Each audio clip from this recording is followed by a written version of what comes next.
Okay, listen up. I'm Alex, and this is First 5, where I ask if games are worth your time, not your money. I played a game for 5 hours, and I'm going to tell you if those were 5 hours well spent. Today we're showing the aliens whose planet this is in Earthfall. At face value, Earthfall has an identical formula to Left 4 Dead. 4 people start at point A and march their way to point B, looting the surroundings for weapons and health kits and battling mobs of lesser enemies, the occasional baddie that can incapacitate you, and the even more occasional boss mob along the way. All of the basic building blocks are there, but because of some small changes in design, I find myself comparing it more to other shooters than the game it's so obviously trying to fill the shoes of. And so Earthfall feels like more of a successor than an imitator. Unfortunately, most of Earthfall's new ideas feel like a step forward and 2 steps back. Most notably, you can notice differences in Earthfall's map design, which has a much heavier emphasis on holdout sections compared to its predecessor. Some levels maintain Left 4 Dead's winding linear path, but just as many have you in a more arena-shaped map with a series of holdout sections you get directed between and a central hub you visit repeatedly along the way. When going through these sections, I felt more like I was playing a mobile defense mission in Warframe than a match of Left 4 Dead.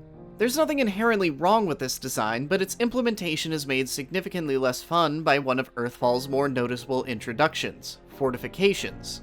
Earthfall lets you throw down turrets and spring up fences if you want, but unlike your other equipment, carrying base building parts takes up your hands, so you can't use your weapons and, consequently, can't really bring them with you or use them on the fly.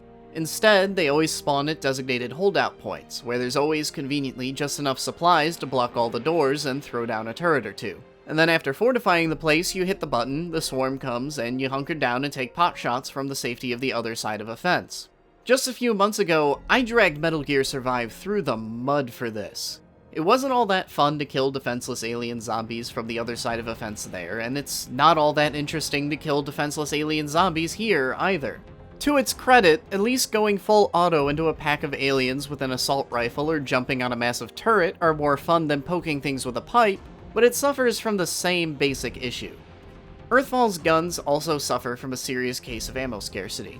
You can go from full ammo to completely dry from a single encounter with the Beast, Earthfall's version of the tank, meaning that you'll be using your sidearms, either akimbo pistols or a melee weapon, for all but the absolute direst of situations. Again, technically there's nothing wrong here from a pure design perspective, but it just doesn't feel that great to spend 90% of your time running around with some piddly pistols to conserve ammo, unless you happen to be holding out near a printer, which are essentially infinite ammo tables capable of making guns from a small list that's unique to each printer. Special enemies also see some small tweaks. The Beast is joined by another boss-type mob called the Blackout, which is this psionic squid thing that likes to bounce around and shoot projectiles at you.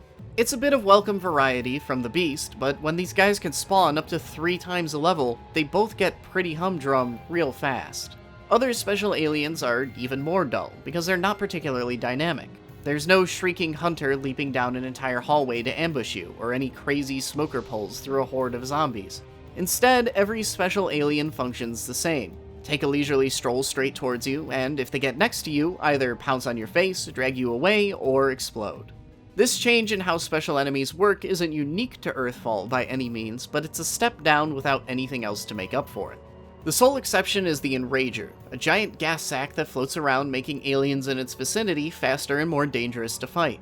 At times, Enragers make for an interesting side objective that take a few seconds to hunt down. Other times, they float out right in front of you or spawn in an area of the map you won't get to until after you've fought through 2 more holdouts to open a door. There are, however, a few points where Earthfall does go above and beyond, and all of them are when it breaks its own rhythm. The game does have some absolutely fantastic moments, most notably a multi-wave defense section and a few escape sequences, but these are all singular events where Earthfall breaks from its moment-to-moment gameplay, which, from all I've detailed, is far less engaging, and while those peaks might be high, they're also few and far between. Which brings us to our verdict.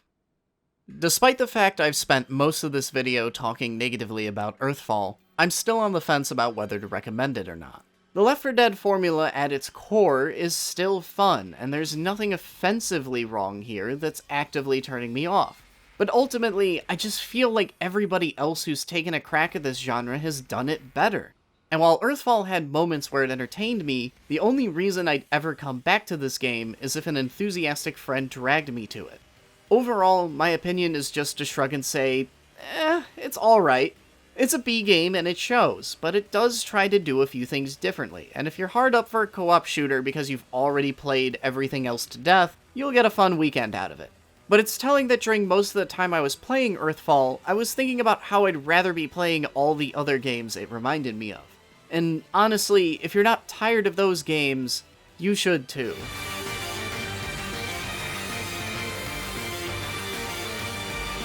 Hey, do you believe that your time is the most valuable thing you have?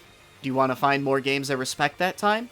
This channel is all about finding games that don't pad themselves and can be completed in a reasonable amount of time. So if that sounds appealing to you, then consider hitting that subscribe button. But regardless, thanks for watching this far, and I'll see you all next week.